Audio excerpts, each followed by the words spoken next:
बहुत समय पहले की बात है, एक छोटे से राज्य में एक बौद्ध भिक्षु रहा करते थे। सभी जगहों पर उनके ज्ञान के बहुत ही चर्चे थे।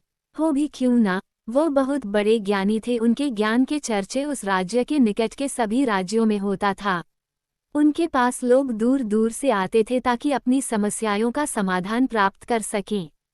उस बौद्ध भिक्षु के पास कोई कैसी भी कठिन समस्या लेकर क्यों न आए, वह समस्या का समाधान जरूर करते थे। जब भी कोई व्यक्ति अपनी समस्या लेकर उनके पास जाता, वह उस समस्या को बड़े ही ध्यान से सुनते और उसी में लीन हो जाते जैसे उनकी वह खुद की समस्या हो।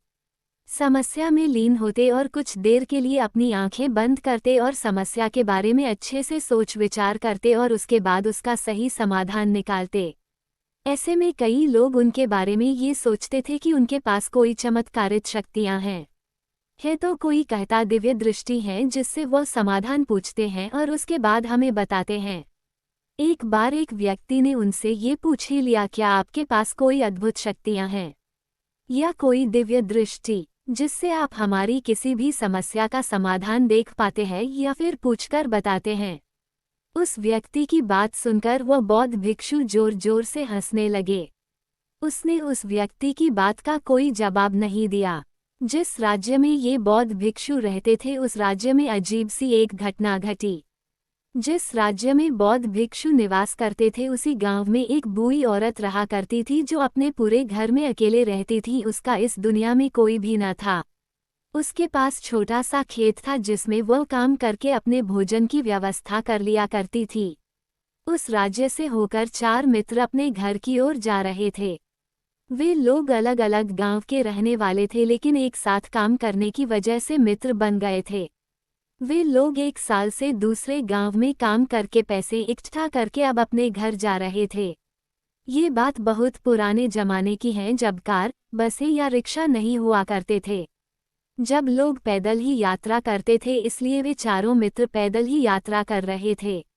वे चारों मित्र अपने अपने धन को इकट्ठा कर अपने गांव की ओर जा रहे थे। उन चारों ने अपना अपना धन अलग अलग एक पोटली में रखा था।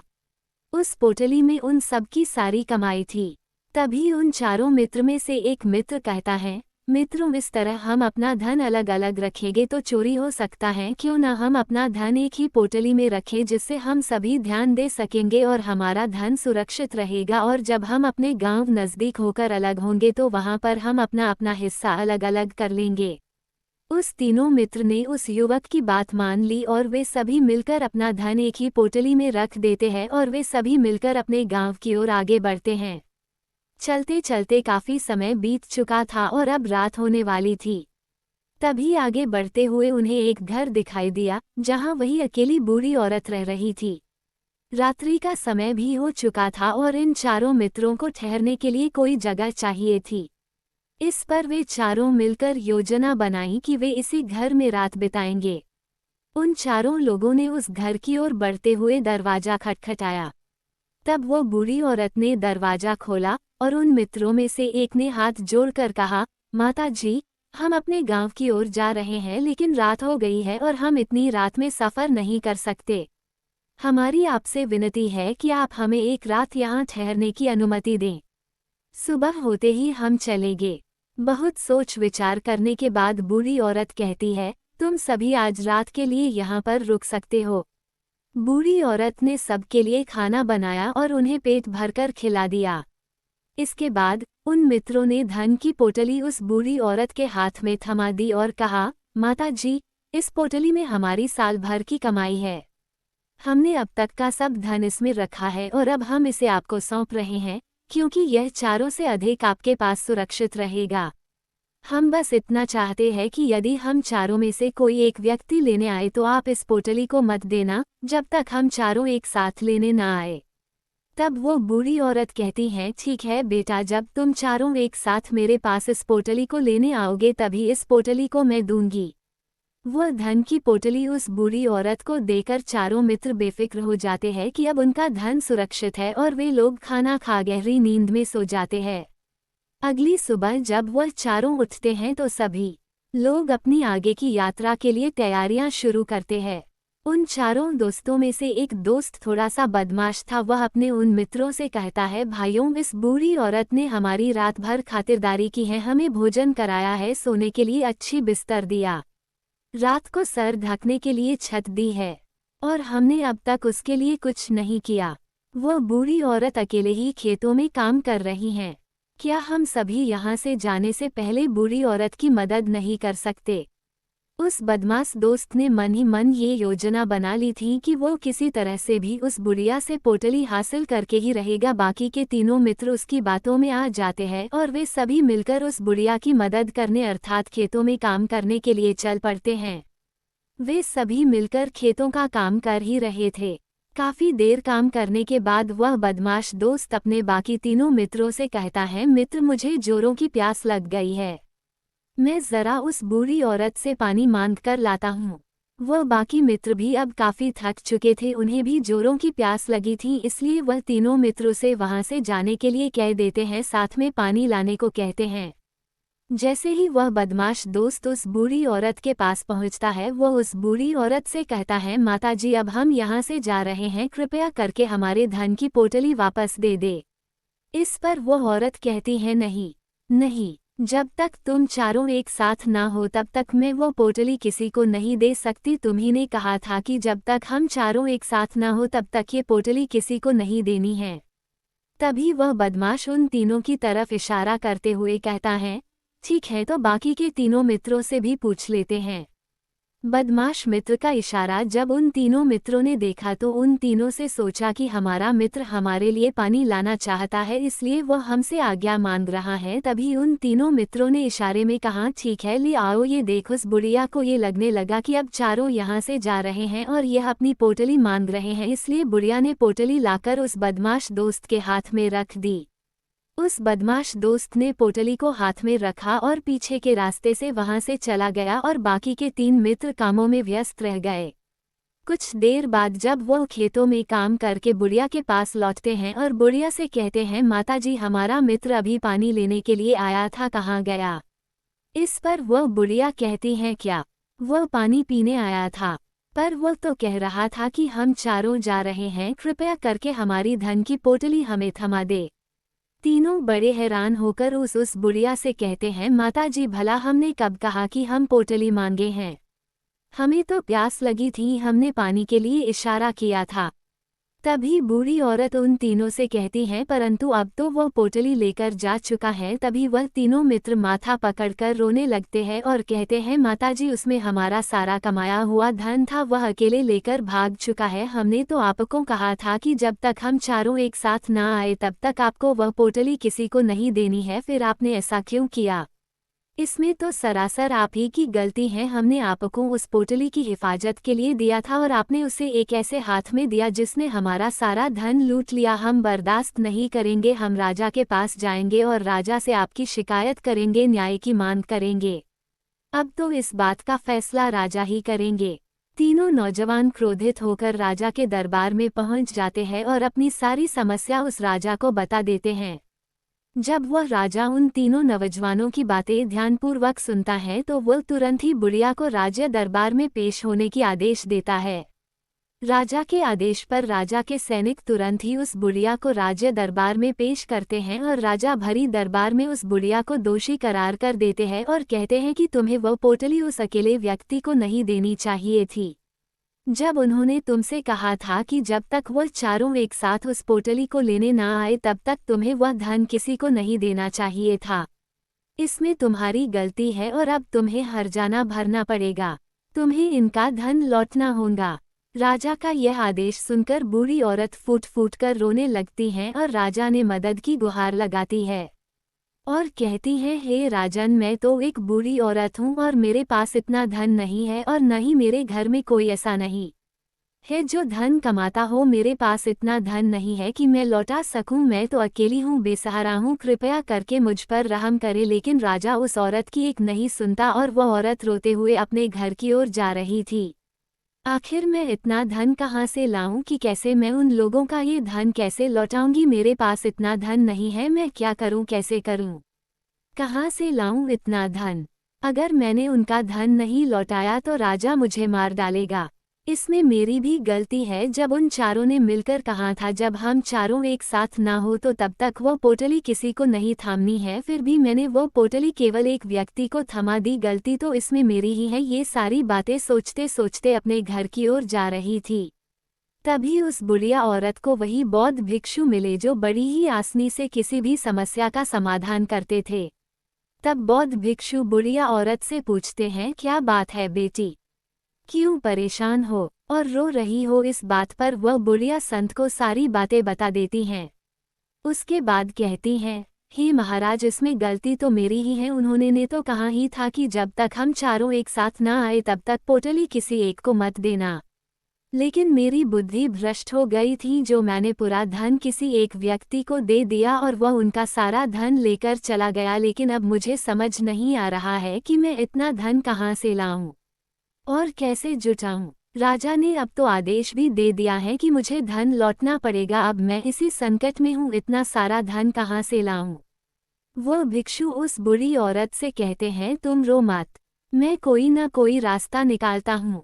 इतना कहकर वह संत वहीं पर बैठ जाते हैं और कुछ देर के लिए आंखें बंद करके सोचते हैं और मौन रहकर समस्या का समाधान निकालते हैं। बहुत सोचने के बाद वे आंखें खोलते हैं और कहते हैं, बेटी, राजा का फैसला गलत है। तुमने जो किया उसमें तुम्हारी कोई गलती नहीं है। ये सुनकर बुढ़िया एकदम चुप सी हो गई और सोचने लगी, आखिर राजा का फैसला कैसे गलत हो सकता है? वो तो सबका न्याय करते हैं, तो मेरे साथ गलत कैसे कर सकते हैं? उस संत और बुढ़िया की बात आसपास खड़े सभी लोग सुन रहे थे। वे लोग भी अचरज में थे कि राजा का फैसला कैसे गलत हो सकता है। उनकी बातें सुन रहे वहां खड़े लोग बोले, राजा कैसे गलत हो सकते हैं? इस बुढ़िया ने ही गलती की है, चारों का धन एक को ही दे दिया। ऐसे में इस बुढ़िया को उनका धन तो लौटना ही चाहिए। तभी वह संत उस बूढ़ी औरत से कहते हैं, जाओ और राज दरबार में कह दो आपका फैसला गलत है। पहले तो बुढ़िया इतनी हिम्मत ही नहीं जुटा पा रही थी कि वह भरे राज्य दरबार में जाकर यह कह सके कि आपका फैसला गलत है। संत के फिर कहने पर वह राज्य दरबार लौटी और डरते डरते बोली, हे राजन, आपका फैसला गलत है। इतना कहकर वह राजा को सारी बात सच सच बता दी। उस बुढ़िया की बात सुनकर राजा बहुत क्रोधित हुआ और उस बुढ़िया से कहा, कौन है वह संत जिसने मेरे फैसले को गलत बताया है? क्या उन्हें लगता मैंने सही निर्णय नहीं लिया है? मैं प्रतिदिन कई निर्णय लेता हूँ, लेकिन आज तक किसी ने नहीं कहा कि मेरा फैसला गलत है।